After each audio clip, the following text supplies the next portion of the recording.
Hey everybody, and welcome.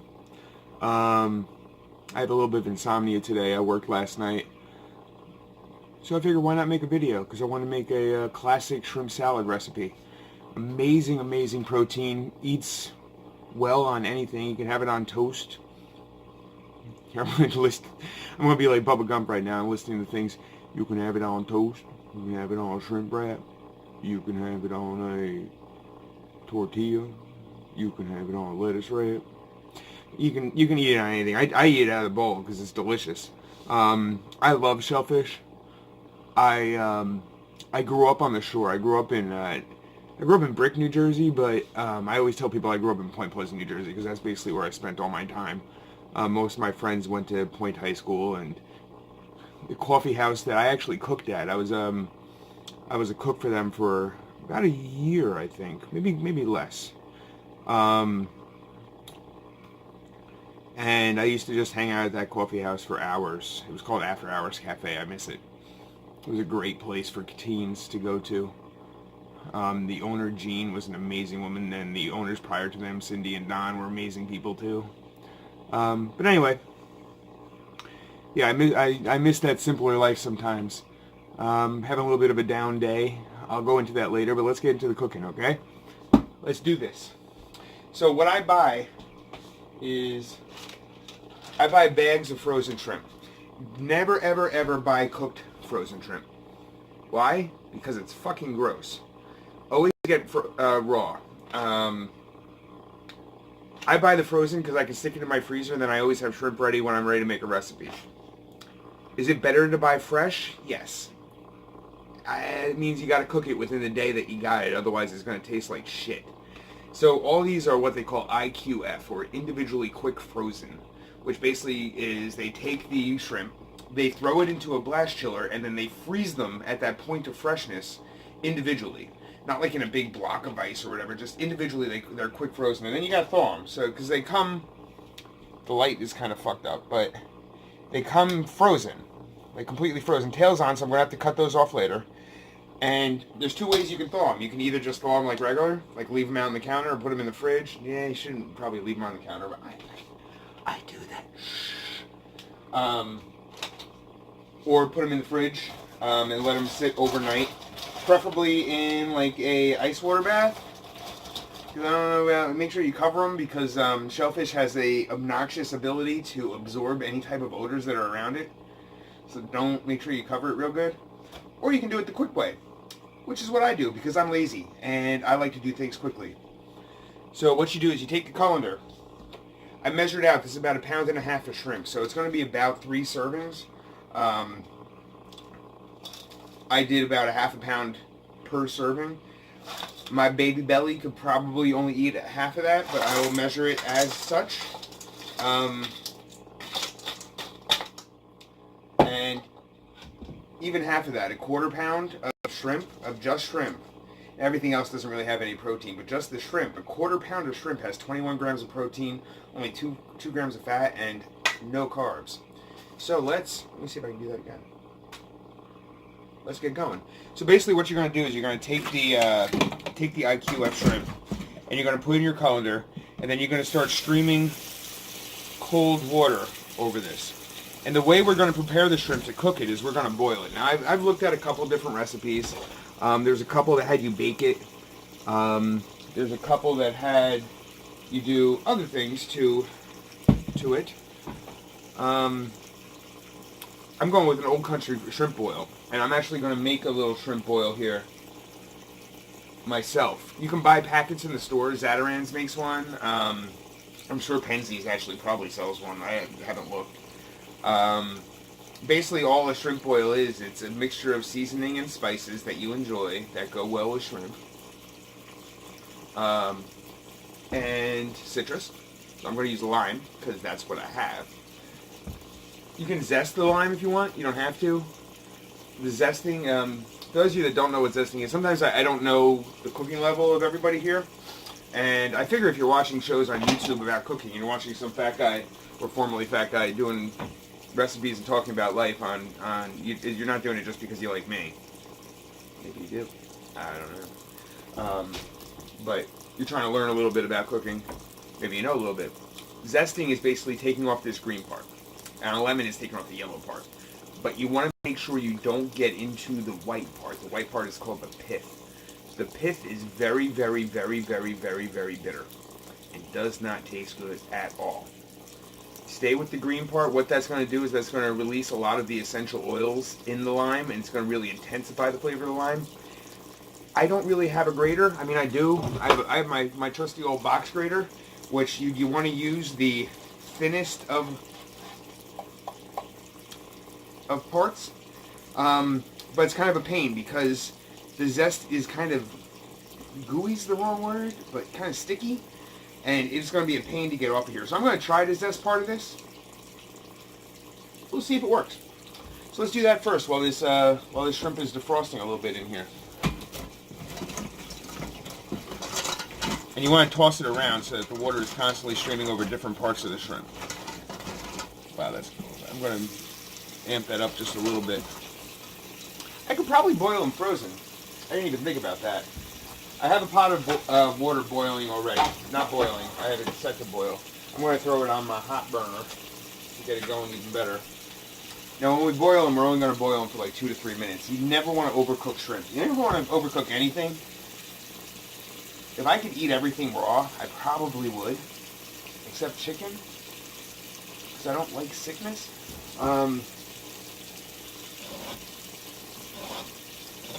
But shellfish in particular, if you overcook it, it turns into rubber and it's gross. You do not want to do that. So if you see what I'm doing, I'm just lightly grating the shrimp, I'm sorry. Like I said, I'm a little delirious. I worked last night. I worked from midnight to 7:30. It was actually a shorter shift for me because normally I can't work till 8:30. And I was about ready to go home. And my work is cheap and didn't want to start at our normal 11 o'clock start time because they didn't want to have to pay people an hour for the holiday. Rude. But anyway, I'm sure I've started like 15 stories now. And I'll get back to each of them, I promise. If I don't, hold me accountable. Comment, please. I would like to interact with you. I mean, I really just do these for myself. Because I'm bored. This is one of my old shirts. Look, I mean, this is a shirt I had before I had the surgery. I think it's like a 3X. It's large as hell. But it's one of my favorite shirts because it's not only Star Wars, which I'm a huge nerd. Empire Strikes Back is the best of the Star Wars movies. Fight me. I didn't think you would. The prequels are garbage.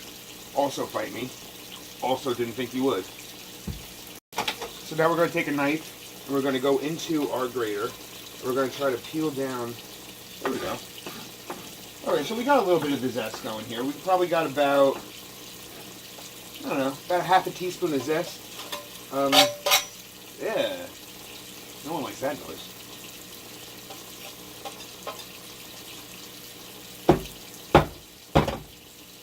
It's all on my cutting board, so I'm just going to put it all together. Let's see how our shrimp's doing. It's doing good.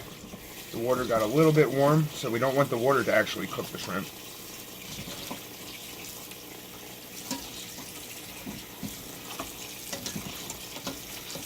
Okay, so like I said, I'm having a little bit of a down day. I just don't know if I've said it on here, but I know I've said that where I work. I work at a supermarket packing out shelves overnight. I don't know if I told you who I am or what I was prior to that. So prior to that, I have my master's degree. I have my MBA, which stands for Masters of Business Administration. I specialize in marketing, analytics, and economics. I like numbers, but I also like being creative. It's sort of the duality of me. For 13 years, I worked in the premium cigar industry. Oh, tobacco evil. It's not evil. I was a copywriter. I was a photographer. I was a designer. I was mostly a copywriter. That was mostly what I did. I was an SEO analyst, which stands for search engine optimization. I did a little bit of coding, light coding, but mostly what I can do is I can read code and I can tell people who know how to code what they need to do to fix it to get Google to like your code better. And then I looked at stuff like marketing analytics. So basically what I like is as a person, I like delving into the psychology of what gets a person from point A to point B of purchasing something, and then studying why the numbers move the way they do compared to what we're doing as a company. It gets my mind working. And what I like about marketing is that it's always changing. Always. You never get bored with marketing. I never get bored with numbers either. I'm one of those whack jobs who can just look at charts and graphs and get a little excited. So I lost my job. I lost my job. I originally worked for a very large mail order company, mail order cigar company, one of the, I think the largest in the United States, if not one of the top 2 or 3 in the United States. They had a massive layoff, and I got laid off. And they hired freelance people to take over my position, which was fun. But whatever, that's business. That's life. I hold no ill will towards them for doing that. So one of my philosophies, and one of the things that really pisses off some people that get like really, really, really angry when they lose their job, is you can't look at yourself as a person, because to your business, you're not a person. What you are is a resource. You are the human resource, but you're just a resource. So for them to optimize their bottom line, they can't look at you as human, because if they did, and they start laying people off and destroying their lives, right? Basically taking away your livelihood so you can no longer afford your mortgage, you can't afford your bills, you can't afford your kid, you can't afford anything. Then they would be heartless sociopaths, right? But they can't look at you that way. They have to look at you as a number. They have to look at you as just a means to an end, and that end is profitability. So if I am costing them too much money for them to be profitable, and they can find someone to do a similar position for less money, it makes sense for them as a business. I can't be human any longer. I have to be a number. So that's why I don't hold ill will. I think that's part of my analytics and economics side, because I've studied all this stuff. I understand that, and I'm a capitalist, so I understand that. I'm not one of the hokey-dory socialists who believe in cradle to grave being taken care of by the company that you work for and all that kind of nonsense. I do think it's nonsense. It's not even me just saying that. Okay, so the water's boiling. So what we're going to do is we're going to take our lime, and I'm going to cut it in half once, and I'm going to cut it in half a second time. And I'm going to take the half lemon, squeeze a little into here, drop it in the water. I'm going to take the quarter lemon, squeeze a little in here, drop it in the water. We're going to let that boil into the water a little bit. We're going to save a quarter because we're going to put this into the dressing that we're going to put around the, I'm sorry, I was looking at the time here because my phone does a weird thing if I fucking go over a certain amount of time. And then I got to splice it together. That's why I had to do it the last video for like 20 seconds, but it just annoyed me so much that I had to do it. But anyway, we're going to save this quarter of a lime to put in the dressing that we're going to surround the shrimp in. So that's in there. Also in there, we're going to put about 3 tablespoons of salt. So let's measure this out the TJ way. Ready? 1 tablespoon. 2 tablespoons. 3 tablespoons of salt. Fantastic. Measuring spoons suck. And then we're going to take one of our Penzeys. We're going to take, we want a little bit of spice in here, but we also want a little bit of sweetness. So we're going to take our Barbecue 3000, I think. Yeah, that smells amazing. So we're going to do that. We're going to throw, let's say about a teaspoon of, that's a lot. Let's not do that much. Let's do about that much of the Barbecue 3000. Now, Barbecue 3000, I don't know if I've used it on here before, but the Barbecue 3000 is a Salt, paprika, black pepper, nutmeg, mustard, allspice, citric acid, garlic powder, ginger, sage, thyme, white pepper, cinnamon, and natural smoke flavoring. It's very little on the smoke. It's much more on the citrus, the ginger, and the allspice. So that's why one of the reasons I used it. I like garlic in basically anything, and I wanted that citric acid to mix with the lime that I have in here. So what we're going to do now is we will take our shrimp.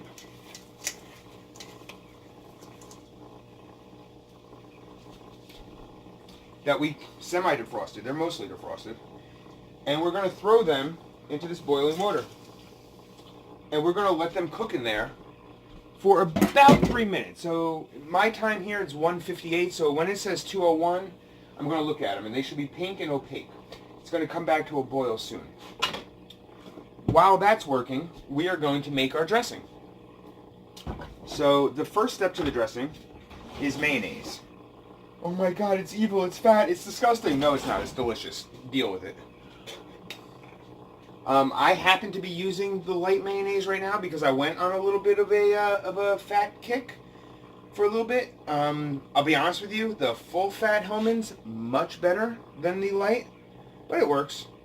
So we're going to do a half a cup. So a half a cup will be 8 tablespoons.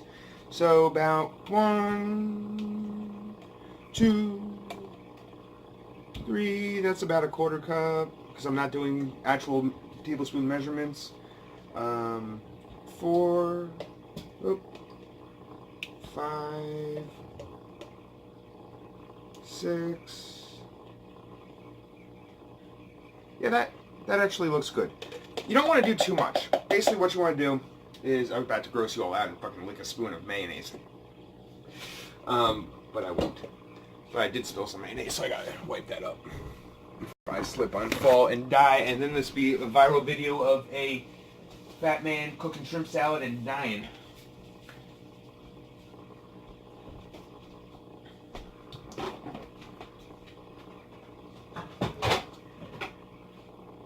I forgot I was going to use that bowl for something else. It happens. So, we got this. 3 minutes goes a lot faster than I thought it would. Anyway, this is almost done.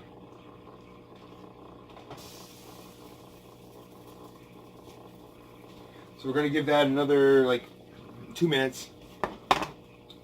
So into the half a cup of mayo, we're going to add approximately a teaspoon of Dijon mustard. We will add some form of vinegar. Let's see what type of vinegar we have. I don't want red wine. Red wine vinegar would be too overpowering. I have apple cider vinegar. That's what we're going to have to go with. So let's take our apple cider vinegar. If people wouldn't move things on my pantry, that'd be wonderful. And we're going to do about a teaspoon of that. We're going to take our shrimp and we're going to throw them back in the colander and drain them, limes and all.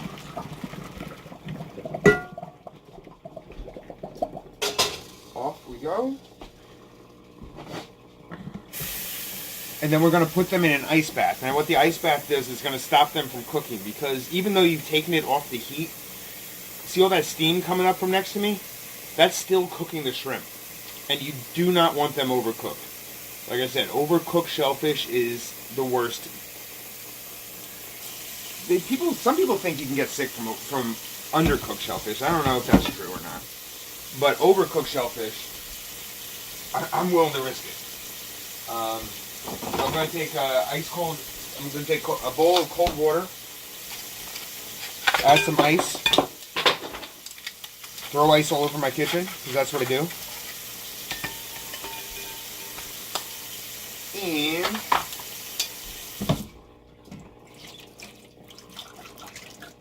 I'm going to take this shrimp and throw it directly in the ice water.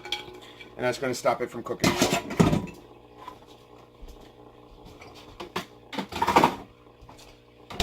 now, while that's chilling, we'll finish making our dressing. So we have those three things in here right now. I have fresh dill that I grow. So thank you, Mama Mary, for my arrow garden. So I'm going to chop off, we're going to use about a tablespoon and a half of fresh dill. So we're going to cut a bunch of prawns of dill off. Dill grows like a weed, because dill is a weed. So it's the one that's thriving the most. So I had to find different recipes for my dill. The trick is that when you're cutting off fresh herbs, you don't want to cut more than a third of the plant, because that could actually kill the plant. So let's just take, I'm trying to find like the ones that are really growing haywire here. So this is what dill is. Tastes like a pickle, but it also goes amazing with shellfish.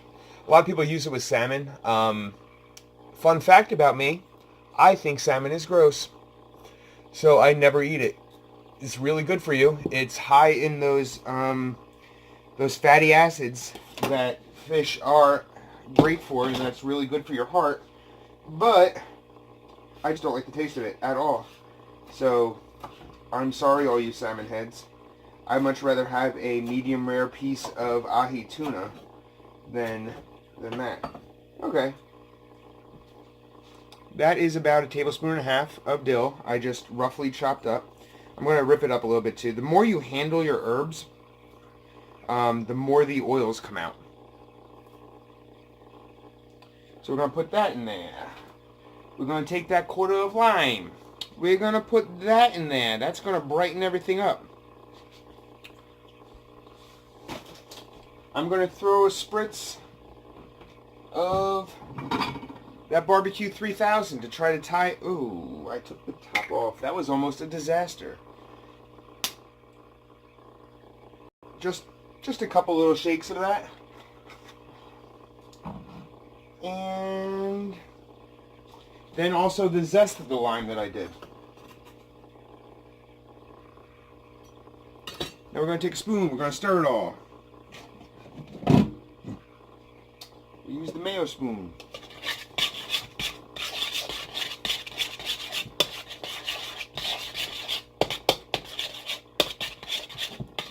Now, unfortunately, I'm going to taste this, obviously, after I'm done making this whole salad. But it's not going to taste right until it sits in the fridge for like an hour. Because that shrimp is going to absorb all the taste of the dressing and everything like that. So while that shrimp drains, let's add some veggies. So we're going to do 1 stalk of celery and about a quarter of an onion. Now, I would prefer a red onion, because a red onion is not as poignant as a Spanish onion is. But unfortunately, all I have is Spanish onion. So we're going to go with that. Again, showing that you don't always have to go with exactly what a recipe says. Would it be better? Probably. But it's still going to taste good. Maybe you judge for the fact that it's a little bit more strong and you use a little bit less. That would make sense, right? So we're going to try to chop this celery into... I hate cutting celery, but we do what you gotta do.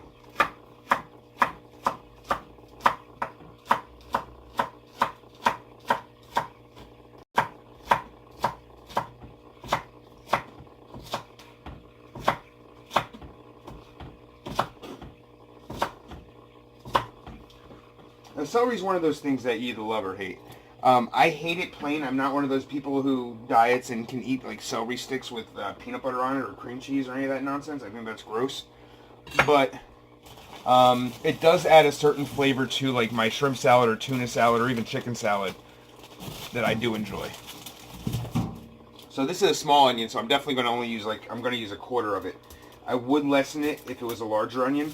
And we're going to do what I said the last time. We're going to cut off the root end. See, that's the root end. We're going to leave intact, actually, this is the root end. We're going to leave intact the root end. We're going to leave off the part that grows out of the earth. We're going to cut that in half. We're going to peel off the brown skin. And we're going to do a very tight dice on this onion. Now, when you leave on the root end, it again does not fall apart. So we're going to do little slashes, making sure not to go to the end, lengthwise, and then we're going to do one slash across. And we're just going to do like half of the half, which is a quarter. Yay, math. So back to my job situation. So my last job was with a smaller cigar company out of the Miami, Port St. Lucie area. I know they're very different areas. And it was a contract position. Me and the owner of the company didn't really see eye to eye, and eventually we just decided to end our relationship together. I don't know if how comfortable he was with, he was a good dude. It was a great company to work for, but he was a little bit of a micromanager. And it was hard for him to micromanage somebody that was a quarter of a country away. So I don't know how keen he was on the idea of having me on staff eventually. I think he was at first, and I think he wanted me to move down to Florida, but I wasn't ready to move my family down to Florida. Plus, I don't really like Florida. I like the change of seasons despite the snow and that bullshit. All I'm doing right now is I'm cutting the tails off this shrimp. I could peel them off and it would save a little bit of meat, but the hassle that it is not worth the meat. And ever since then, I've really been looking. And I don't know what it is about me that I can't find a proper job with my level of degree. But it is what it is. But it gets me down sometimes. It gets me really depressed. I know there's people out there in much worse off situations than me. But then I try to look at it in a way of perspective, right? I have a job. I have a house. It's teetering, but I have the house. I have a family. I have an amazing daughter. And I try to always look at every situation that I go into as a situation I can learn from. Because I may be smart. I have, like I said, multiple degrees. I have letters after my name. I went to a prep school. All that kind of fun, happy horseshit. But that being said, am I smart at what I do now? No, I'm stupid. I don't understand supermarket retail. I don't understand packing out of shelves, as silly as that sounds. So no matter what, I can always learn from somebody. There's always somebody doing something that is smarter than me. That's the way I look at life. That's the way you have to look at life. Otherwise, I don't know, man. You're just going to go through life with your head in the air and not realize that you're not the end-all be-all, and you're just going to become a fucking narcissist. But who the hell wants to be around that? I'm going to chop this up roughly. I like my shrimp salad kind of choppy.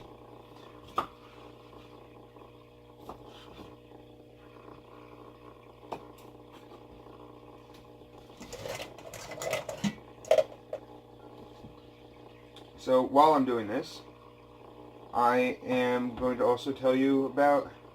So that's my main philosophy in life, is that no matter where you are, you're never the smartest person in the room. I think the old saying is that if I'm the smartest person in the room, I'm in the wrong room. Because I don't want that. I want to learn from everybody that I encounter from. From my 11-year-old daughter to the 70-year-old that is still working at ShopRite after 37 years and packing shelves right next to me. I want to hear their life stories. I want to learn from their experience of life. Not just at the job that we're doing, but just the experiences that they're having. Because that's important to me. Otherwise, why go through life? Right? I mean, we encounter some douchebags in life, right? Some real freaking assholes. I'm going to try one of these shrimp.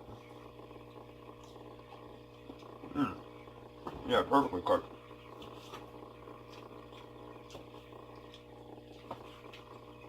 Okay, almost done. This is the tedious part. So,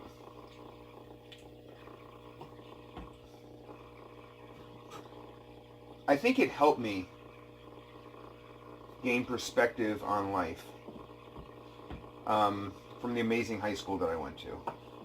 It helped me in so many ways. Don't mind me as I eat the shrimp. Don't worry, this is still enough.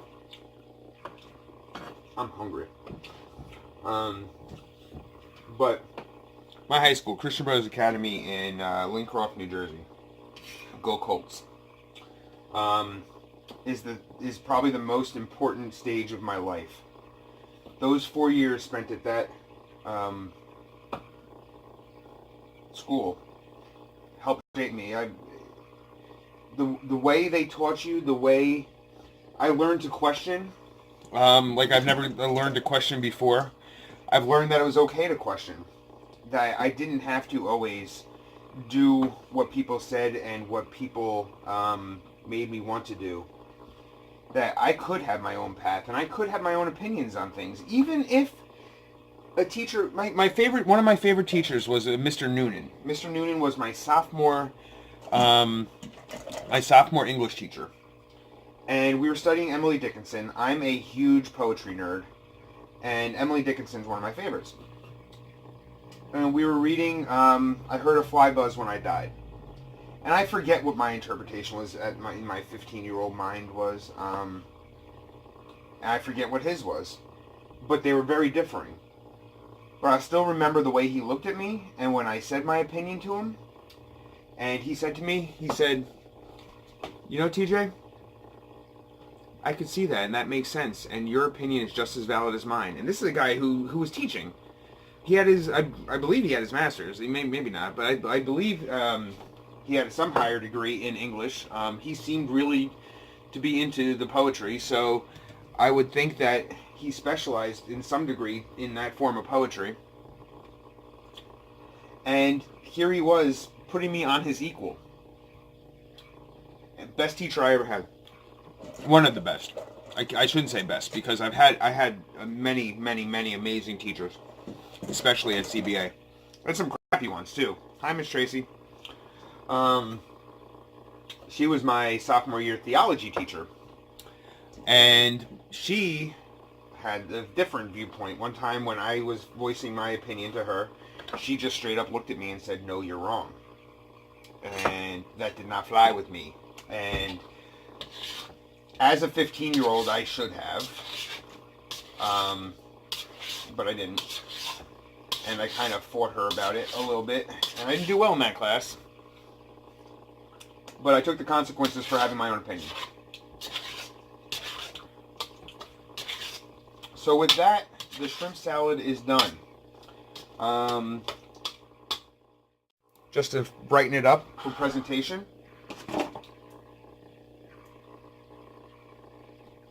And I'm going to show you what it looks like. It doesn't look pretty. I'll give you that. But it's shrimp salad all the same. So that's basically how I formed and how I'm getting over myself, if you will. But, hey, life's life. Eat shrimp salad. Eat good food. Smile about it. Talk to you guys later. Thanks for watching. Bye.